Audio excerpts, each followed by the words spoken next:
예, 보혜사 성령 하나님에 관한 아름다운 찬양 감사합니다. 우리가 이제 대진도청서 2권을 남겨놓았습니다. 사도행적이라는 책은 성경 사도행전의 내용을 더 깊이 우리에게 설명하고 있는 책입니다. 성경은 사도행전, 예수님의 말씀은 사도행적 1장에서 58장까지 제가 19번의 설교를 하도록 하겠습니다. 예수님께서 이 땅에 오셔서 구원의 사업을 이루시고 하늘로 올라가셨습니다. 하늘로 올라가시면서 성령이 너희에게 임하시면 너희가 권능을 받고 이 복음을 가지고 예루살렘과 유대와 사마리아와 땅 끝까지 이르러 증인이 되라고 하셨습니다.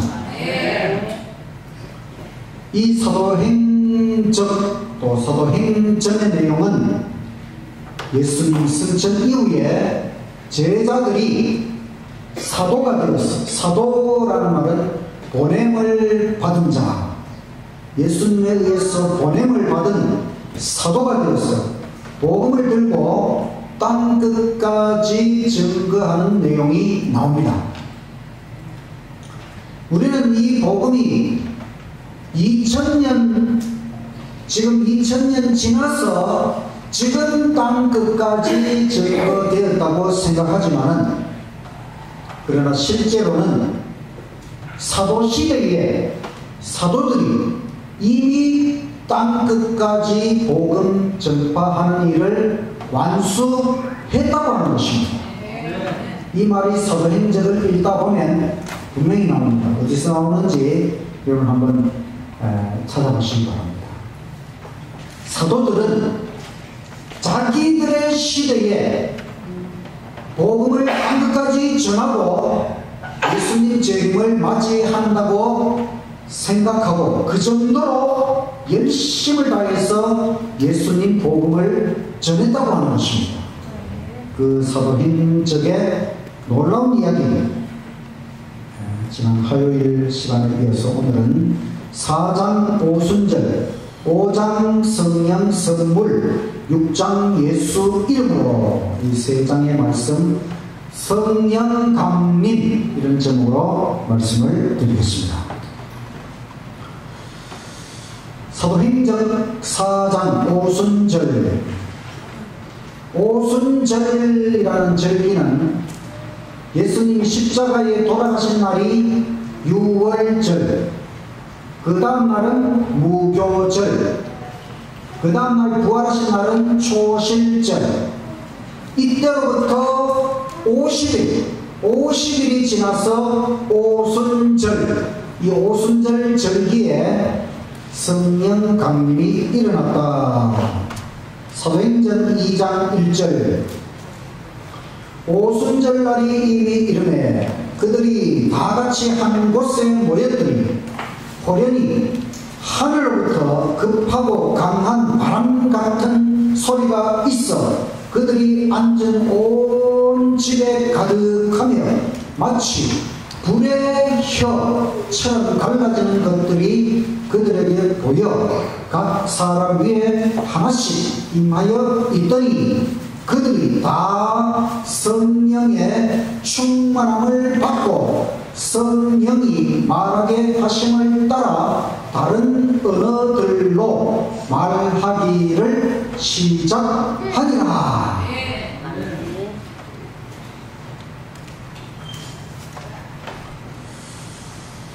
제자들은 예수님이 하늘로 승천하신 후에 예루살렘에 모여서 성령의 부어주심을 기다렸습니다. 늘 성전에 있어 하나님을 찬송하였습니다. 또 예수님의 이름으로 하늘 아버지께 구하려고 기도하려고 함께 모였습니다.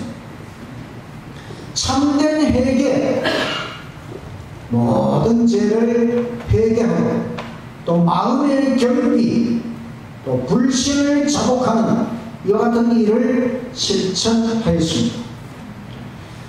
그들이 예수님의 거룩한 생애를 명상할 때 담대히 전하고 싶어졌어요.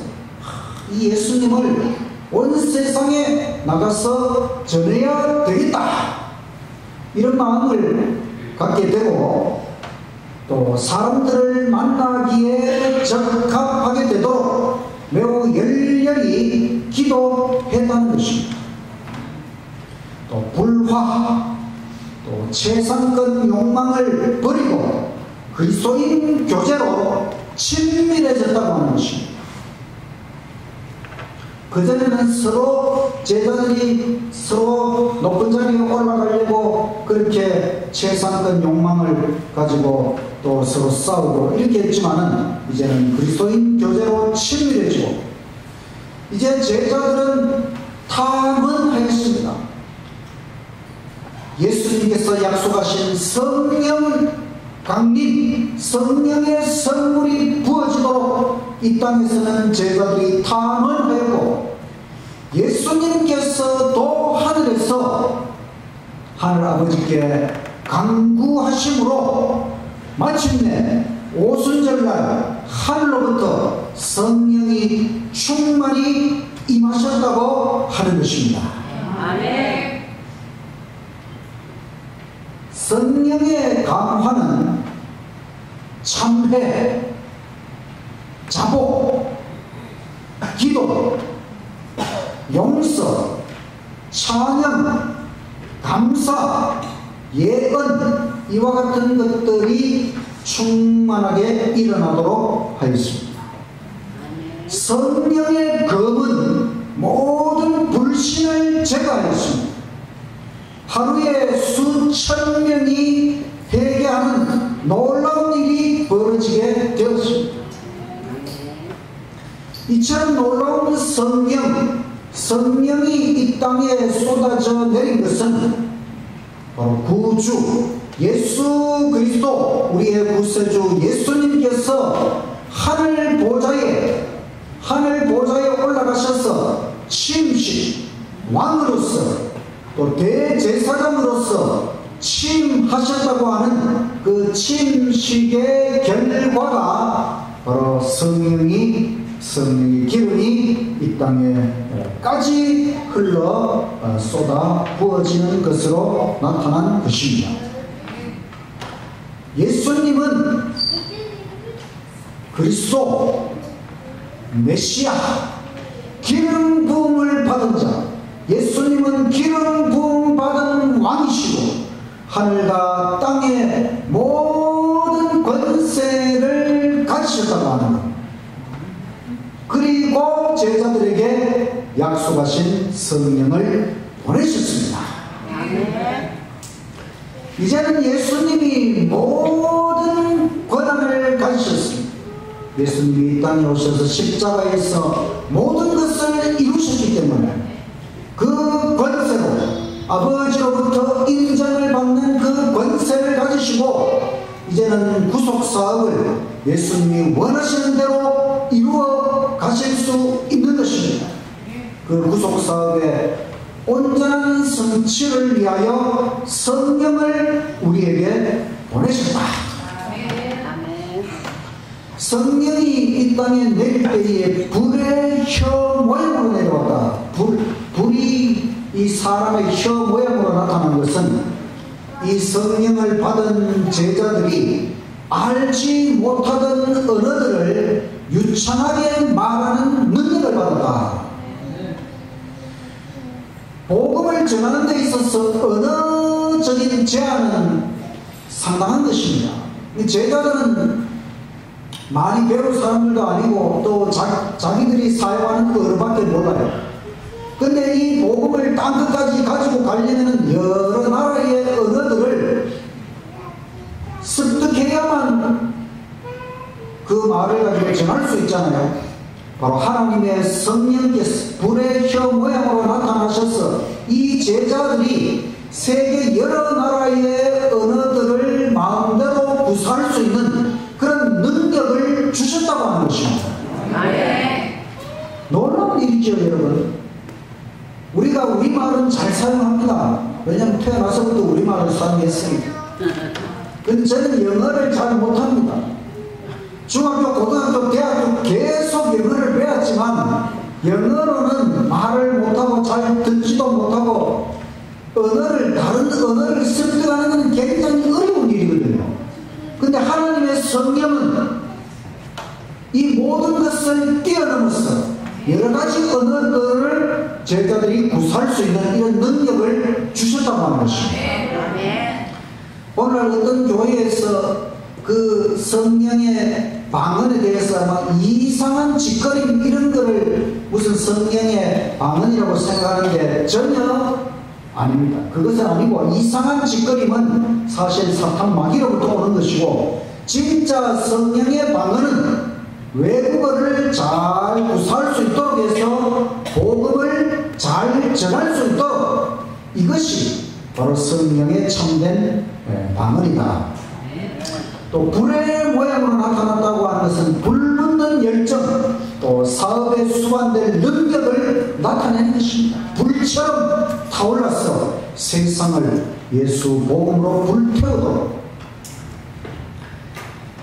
이제 성령을 받은 제자들의 언어, 본국어, 외국어 모두 깨끗하고 간결하고 정확하였다. 이 성령을 받은 이후로 제자들이 사용하는 언어는 자기 본국어이든지 외국어이든지 모두 깨끗하고 간결하고 정확하게 구사할 수 있었다는 것입니다. 1800년대부터 일어난 이 성경 고등 비평 학자들은 이 사람들은 엄밀하게 말하면 무신론입니다. 하나님 안 믿어요. 그러니까 이 성경이 하나님 말씀이 아니라고 하는 데서 그들은 출발합니다. 그럼 성경을 어떻게 만들게 되었느냐? 그들은 요한복음을 기록한 예수님의 제자 요한이 그 무식한 갈릴리 어부가 어떻게 이 요한복음의 헬라어로 기록이 되든 헬라의 아주 멋있는 아름다운 이런 헬라어를 구사해서 요한복음을 기록할 수가 없다는 것입니다. 그럼 결국 요한복음은 요한이 기록한 게 아니고 그 후세 글을 잘 쓰는 작가가 마치 요한이 기록하는 것처럼 꾸며낸 것이다. 이런 식으로 성경을 비평하는 그게 성경 고등 비평학자입니다. 그러나 이 사람들은 성령의 권능을 모르는 것입니다. 성령이 임하심으로 요한은 그때부터 자기 본국어든지 외국어 헬라이든지 깨끗하고 간결하고 정확하게 고사할 수 있게 되었다는 것입니다. 그러니까 요한복음도 기록하고 요한 1서, 2서, 3서, 요한계시록 성경의 5권을 완벽하게 기록할 수 있는 능력을 누가 주셨다고요? 성령 하나님께서 계시를 주셨을 뿐만 아니라 영감을 주셨을 뿐만 아니라 언어를 구사하는 능력까지 주셨다고 하는 것입니다. 베드로는 설교합니다. 이제 성경을 받은 베드로가 설교할 때에 십자가에 못 박히신 예수님이 바로 하나님의 아들이다. 불과 50일 전, 2달 전에까지만 해도 예수님이 온 이스라엘을 돌아다니면서 병자들을 고치고 마침내 십자가에 못 박혀 죽으시고 3일 만에 살아나시고 40일 후에 승천하셨지요.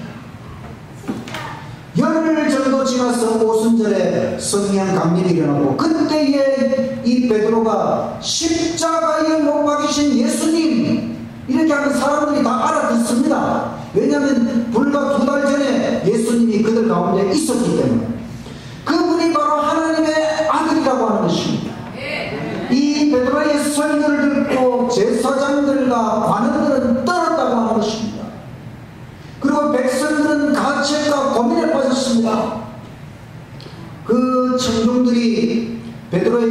형제들아 우리가 어찌하고 이렇게 했을 때 베드로는 회개하라, 예수 이름으로 침례를 받아라, 그러면 죄 사함을 받을 것이고 너희도 성령의 선물을 받을 것이다. 이날에 3,000명이 침례를 받고 제자가 되었다고 하는 것입니다. 여러분, 사람이 침례 받는 그 결심을 하기까지 얼마나 힘들고 어려운 일입니까? 그런데 이 베드로의 설교를 듣고 3,000명이나 되는 엄청난 사람들이 회개하고 침례를 받았다는 건 정말 하나님의 기적이지요. 예수님께서 이 지상생의 파종의 결과로 이르러온 놀라운 수학이라고 하는 것입니다. 3년 반 동안 예수님께서 씨를 뿌리고 파종하고 그 놀라운 결과가 이제 오순절날에 일어나게 된 것이다. 우리는 이 모든 사건들을 통해 예수님을 확신할 수 있는 것이죠. 예수님, 그분에 대해 깨달은 자들이, 성령의 강림을 통해 깨달은 자들이 하루에 3,000명이 회개한 것을 보니 예수님이 이 땅에 오신 하나님의 아들이 맞습니까? 얼마든지 확신할 수 있습니다. 이제 제자들의 생각은 예수로 가득 찼다. 그들의 생각은 오직 예수님, 예수님께 굴복하는 사람들, 예수 그리스도의 나라를 확장시키는 것이 그들의 목적이었다. 여러분, 성령을 받을 때에 그들의 생각이 바뀌어버렸어요. 오직 예수님, 그들의 목적이 바뀌어버렸어요. 오직 예수 그리스도의 나라를 확장시키는 것, 예수님의 복음을 더 많은 사람들에게 전달하는 것, 이것이 그들의 세계의 목적이 되어버렸다고 하는 것입니다. 우리에게도 성령의 강림하심이 충만하게 일어나게 되기를 간절히 바랍니다. 사도행전 5장 성령 선물, 성령이 우리에게 주어졌다고 하는 것이 얼마나 큰 선물이냐. 성령은 필수적이고 완전한 선물입니다. 우리가 성령을 필수적으로 받아야 되고, 이 선물은 하나님이 주시는 완전한 선물이다. 그러니까 성령만 받으면 다 되는 것입니다. 성령을 통하여 예수님의 무한한 은혜의 근원에 이르게 된다. 성령은 독단적으로 하시는 것이 아니고 우리를 예수님의 무한한 은혜의 근원으로 이르도록 한다는 것입니다. 성령은 우리 사람의 마음속에 거하시는 진리의 영입니다. 우리의 마음에 성령이 들어오셔서 보혜사, 돕는 자, 성령의 능력으로 오랫동안 누적된 죄악을 결태한다. 사람이 죄와 싸워 이기는 것 보통 일이 아닙니다. 이것은 성령의 능력으로 이루어진다는 것입니다. 성령 강림의 결과 교회는 회개한 신자들로 가득 찼다고 하는 것입니다. 그냥 신자가 아니라 회개한 신자들. 이제 신자들의 한 가지 공통된 관심사로 모든 문제들이 사라졌습니다. 신자들의 관심사 포부는 예수님과 같은 품성을 나타내는 것이고 예수님의 나라를 확장시키기 위하여 수고하는 것입니다. 안으로는 우리의 품성이 예수님처럼 바뀌고 밖으로는 예수님의 복음을 전하는 것, 이것이 모든 신자들의 공통된 관심사가 되었다고 하는 것입니다. 우리 교인 80년 중에 10명만 전도하면 안 된다는 것입니다. 여러분, 80명이 전부 다 예수님 같은 품성으로 변화되려고 애쓰고 80명이 전부 예수 복음을 전하기 위해 나아야 된다고 하는 것입니다. 날마다 완전을 향하여 더 높이 도달, 새로운 은혜를 강구하는 것입니다. 성령을 소홀히 하면 영적 가뭄, 영적 암흑, 영적 타락, 영적 죽음이 일어나죠. 그래서 성령을 열망하고 성령에 대하여 말하고 성령에 대하여 기도하고 성령에 대하여 설교하라. 주님께서는 좋은 선물, 바로 성령을 주시기를 원하고 계시다. 매일 성령 침례를 탐험하라. 성령의 침례는 한 번 받는 게 아니고, 우리가 물 침례는 한 번으로 끝나지만 성령 침례는 매일 받아야 하는 것입니다. 그때 진리 선포에 놀라운 능력이 임한다고 하는 것입니다. 성령은 또한 우리를 성결로 인도합니다. 성결이라고 합니다. 하나님의 뜻에 완전히 복종하는 것, 말씀으로 사는 것, 시련 중에도 신뢰하는 것, 믿음으로 행하는 것, 절대적인 확신, 하나님의 사랑을 신뢰하는 것, 이게 성결이라고 하는 것입니다. 성령께서 우리를 성결로 이끌어 가시다. 성령의 본질은 오메가, 성령이 어떤 분이냐 하는 것은 우리가 잘 모릅니다. 왜냐하면 성령의 본질에 대해서는 감추고 있기 때문에, 아직 완전하게 계시하지 않기 때문에 성령이 어떤 존재인가 하는 것은 아직 오명에 해당합니다. 그러나 성령이 존재한다는 것은 분명해요. 성령의 능력은 분명하게 나타났어요. 성령은 죄를 깨닫게 하십니다. 우리에게 책망하시고, 그래서 회개하게 하시고, 그럼 순종하고 성화에 이르도록 성령이 그 일을 하신다는 것입니다. 성령은 예수님의 죽음으로 이루어진 구원을 효력 있게 하신다고 하는 것입니다. 성령은 이것입니다. 우리로 하여금 성결에 대한 갈망으로, 또 우리를 진리로 이끌어 주시고 우리의 전 존재의 성화로 이끌어 주신다고 하는 것입니다. 그러니까 성령이 얼마나 필요한 것입니까, 우리에게.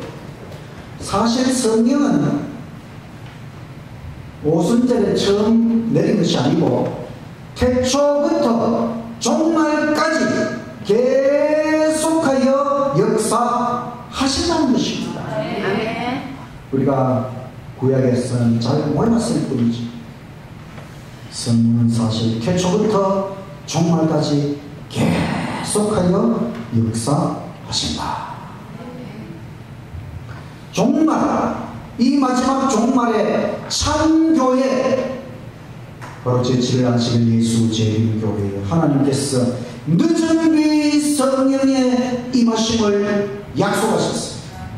그것이 이 세상의 추수, 이제 이 세상 복음 사업이 마지막 추수만을 남겨놓고 있습니다. 예수님의 재림을 준비시키는 그 엄청난 일을 위하여 하나님이 약속하신 늦은 비 성령이 하나님의 참 교회, 마지막 교회 위에 내리게 될 것이다. 여러분 믿습니까? 기대하십니까? 그렇다면 우리는 끊임없이 새로운 은혜의 공급을 받아야 되는데, 매일의 필요에 알맞은 능력, 성령을 갈망해야 되는 것입니다. 예수님께서 우리에게 모범으로 보여주셨습니다. 예수님은 날마다 필요한 은혜를 아버지께 간구하셨고 받으셨어요. 예수님께서 이 땅에 오셔서 그 능력 있는 삶을 살아가신 비결은 매일 매순간 성령의 충만함을 통해 그렇게 하신다는 것입니다. 우리도 할 수 있다는 것입니다. 우리가 성령을 받기 위하여 전적으로 의존해야 됩니다. 아낌없이 헌신해야 됩니다. 열렬한 탐이 있어야 됩니다. 매일 아침 무릎 꿇고 헌신을 서약하며 주님 앞에 나갈 때에 주님이 허락하시면 우리는 성령의 임재를 경험하고 매일매일 능력 있는 감동적인 인생을 살아갈 수 있다는 것입니다. 성령은 하나님이십니다. 하나님께서 우리 마음에 들어오신다고 하는 것, 이것이 우리가 매일매일 능력 있는 은혜 충만한 삶의 비결이라고 하는 것입니다. 날마다 성령을 구하게 되시기를 간절히 바랍니다. 자, 이제 우리가 성부, 성자, 성령, 삼위일체 하나님에 대하여 드디어 확실히 이해하게 되었습니다. 성경 창세기부터 시작해서 신약성경 사도행전에 와서 드디어 성부 아버지 하나님은 하늘 보좌에 계시고, 성자 하나님의 아들 예수님은 이 땅에 오셔서 사람이 되셔서 우리를 위해 십자가를 지시고 모든 것을 이루시고 다시 하늘 보좌 아버지 우편에 올라가셨습니다. 세 번째 성령 하나님께서 또 이 땅에 보내심을 받고 모든 사람의 마음속에 들어가셔서 예수님 십자가의 구원을 효력 있게 하시는 분이 성령 하나님이십니다. 이렇게 해서 우리는 하나님께 세 위격, 성부, 성자, 성령 세 위격이 존재하시는 것을 확실히 이해하게 되었습니다. 사도행전 6장 성전문에서 사도행전 3장 4장 말씀입니다. 사도행전 3장 1절 구시라는 말 오늘날 시간하고 약간 다르네. 오늘날 시간에다가 6을 더하면 9에다가 6을 더하면 15시니까 오후 3시. 오후 3시는 예수님이 십자가에 돌아가실 때, 운명하실 때도 제9시 오후 3시고, 지금 여기 제9시, 그러니까 오후 3시 기도 시간에 베드로와 요한이 성전에 올라갈 새 태어나면서부터 못 걷게 된 이를 사람들이 메고 오니, 이는 성전에 들어가는 사람들에게 구걸하기 위하여 날마다 미문이라는 성전 문에 두는 자라. 베드로가 이르되 은과 금은 내게 없거니와 내게 있는 이것을 너에게 주노니 나사렛 예수 그리스도의 이름으로 일어나 걸어라. 아멘. 자, 태어나면서부터 한 번도 못 걸어본 사람입니다. 이 사람은 나이가 40살입니다. 이 사람이 일어나서 걸을 수 있을까요? 아멘. 제자들은 오직 예수님의 능력을 의지하고 사업을 밀고 나갔습니다. 베드로와 요한이 성전문에서 안전뱅이를 만났는데 나이가 40살. 그는 태어나면서부터 고통과 질환을 가지고 40년을 살았어요. 이 사람이 40년 동안 한 번도 일어나보지를 못했으니 얼마나 일어나서 걷고 싶었겠습니까?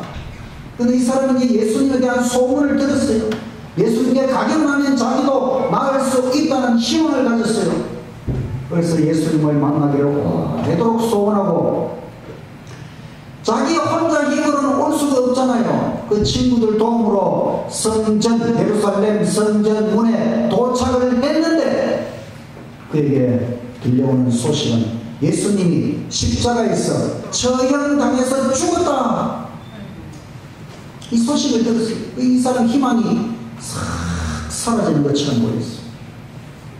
그런데 이제 이날도 이 사람이 이제 성전문에 있는데 베드로가 요한이 성전으로 들어가다가 이 사람을 보고 베드로가 그에게 말하기를 은과 금은 내게 없지만 내게 있는 것으로 너에게 준다. 나사렛 예수 그리스도의 이름으로 걸어라. 이 말을 듣고 이 사람이 자리에서 일어났습니다. 그 다음에 걸었습니다. 그 다음에 막 뛰었습니다. 그 다음에 하나님을 찬미하였습니다. 순간적으로 일어났고 걸었고 뛰었고, 정말 40년 동안 한 번도 일어나 보지도 못했던 사람에게 놀라운 기적이 일어났어요.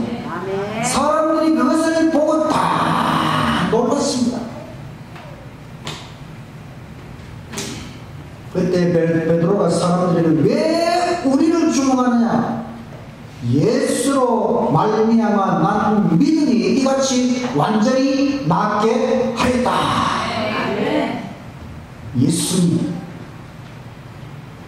예수님이 수많은 병자들을 고치셨던 것처럼 성령을 받은 제자들도 예수님처럼 이제는 병자를 고치는 이런 능력을 발휘하게 되었습니다. 그러면서 이제 베드로는 사람들에게 예수님의 부활에 대하여 설교했습니다. 예수님이 죽으시지만 3일 만에 살아나시고 40일 만에 하늘로 승천하신 하나님의 아들이라고 하는 것을 설교했을 때에 사람들이 믿었습니다. 그런데 바리새인들과 사두개인들 그래도 믿지 않고 베드로와 요한을 감옥에 가두었습니다. 그들은 예수 부활의 많은 증거에도 불구하고 빛을 거절하고 완고했다고 하는 것입니다. 여러분, 이 바리새인들 사두개인들에게도 얼마나 많은 증거가 주어졌습니까? 예수님 부활하는 것을 이 사람들이 제일 먼저 들었어요.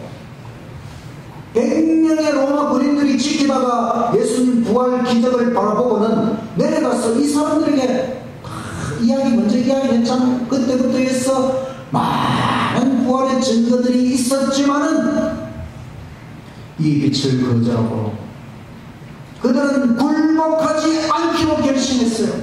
하나님을 대적하는 것이지요. 하나님께 반항하는 것이지요. 여러분, 이 세상에는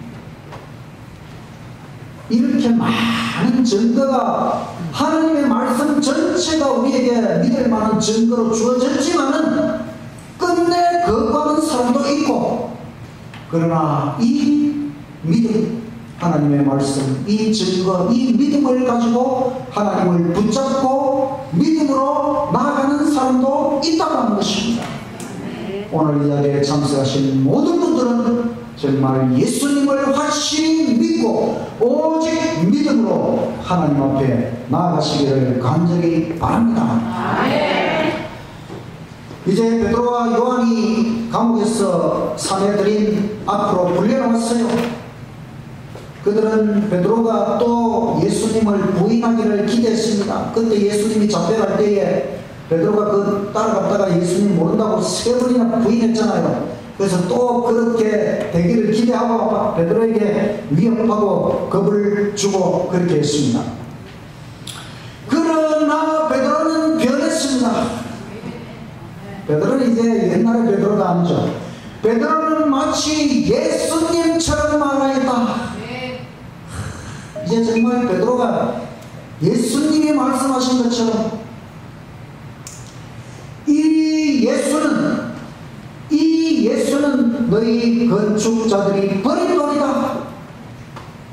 옛날에 솔로몬 왕 때에 예루살렘 건축할 때에 그 돌을 곳곳에서 다 다듬은 다음에 가져와서 끼 맞추기만 하면 되는데 제일 중요한 그 머릿돌, 그 기둥을 세우는 머릿돌을 어떤 돌을 가져와도 안 돼요. 그런데 나중에 알고 보니까 저 버려져 있던 일찌감치 버렸던 그 돌을 가져와서 딱 놓았더니 완벽하게 들어맞더라. 그게 건축자들이 버린 돌이 알고 보니 진 모퉁이의 머릿돌이 되었다고 하는 이야기가 거기서 나옵니다. 그런데 예수님도 이스라엘의 종교 지도자들에게 버린 돌이었지만은 알고 보니 이 예수님이 바로 머릿돌,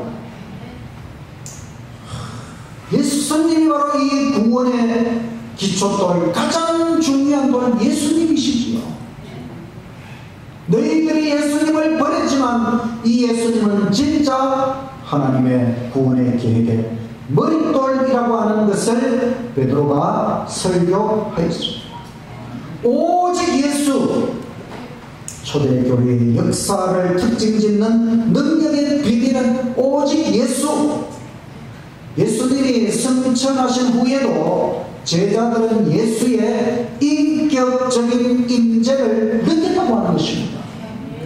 예수님 하늘로 가셨지만 자기들 마음속에 예수님이 인격적으로 임재하신다. 이것을 내재하시는 그리스도, 바로 성령을 통하여, 성령이 내렸다고 하는 성령을 통하여 예수님이 우리 마음에 임재하시는 것하고 똑같은 것입니다. 그래서 예수님과의 연합은 지금 더 강해졌다고 하는 것입니다. 제자들은 비록 예수님이 하늘로 가셨지만 이제 그들 마음속에 임재하시는 성령을 통하여 예수님께서 그들과 함께 하시는 것을, 세상 끝날까지 너희와 함께 하리라는 예수님의 그 약속을 생생하게 느낄 수 있었다고 하는 것입니다. 우리도 마찬가지입니다. 우리도 예수님의 임재를, 예수님의 안에 살아계심을 날마다 경험하며 살아가게 되시기를 간절히 바랍니다. 안전뱅이를 고친 사건은 예루살렘을 흥분의 동아리로 만들어버렸어요. 이 베드로라는 제자가 40년 동안 한 번도 걷지 못한 이런 안전뱅이를 고쳤으니 예루살렘 전체가 이 사건으로 정말 흥분의 동아리가 되었어요. 이제 사람들이 이제 거의 다 예수님을 막 믿을 그런 마음이 열리려고, 그래서 이 사내들이는 베드로와 요한에게 예수 이름으로 가르치지 말라. 베드로와 요한, 우리는 하나님께 순종한다, 말하지 않을 수 없다. 제자들은 합심하여 하나님 앞에 다시 기도를 드리고, 그때 그들은 새롭게 성령으로 체험을 받았다. 오순절에 성령 강림 한 번으로 끝난 것이 아닙니다. 제자들이 합심하여 기도할 때에 성령이 다시 새롭게 그들을 채우셨다고 하는 것입니다. 이제는 그 누구도 막을 수가 없습니다. 성령의 권능, 예수님을 증거하는 제자들을 아무도 막을 수가 없었습니다. 그 결과 이제는 온 세상이 정말 예수 복음으로 충만해진 이 마지막 때에 우리가 살아가게 된 것입니다. 아멘. 예수님이 이 땅에 오셔서 우리를 위해 약 35년 생애하시고 모든 것을 이루시고 하늘로 가신 예수님, 거기에다가 아버지께서 우리에게 보내신 성령, 하나님의 세 번째 위격 성령 하나님께서 모든 사람의 마음속에 들어가셔서 예수님이 이루신 그 구원의 사업을 이제는 개인적으로 적용시켜서 우리 안에서 이루고 계시는 것입니다. 예수님과 성령이 합해져서 이제는 우리 모든 사람 죽어가는 영혼들에게 하나님의 놀라운 구원의 은혜가 나타나고 있는 것입니다. 여러분, 예수님을 믿습니까? 성령이 우리 마음에 들어오신 것을 믿습니까? 이 모든 것을 하늘 아버지께서 이루고 계심을 믿습니까? 성부, 성자, 성령 삼위일체 하나님을 믿고 의지하고 살아가는 우리 모두는 다 구원받은 천국 백성입니다. 이 마지막 사업 이루기까지 우리도 제자들처럼 성령의 충만함을 날마다 받고 하나님 앞에 영광 돌리는 저와 여러분이 되시기를 간절히 바라면서 말씀을 마치겠습니다. 아멘.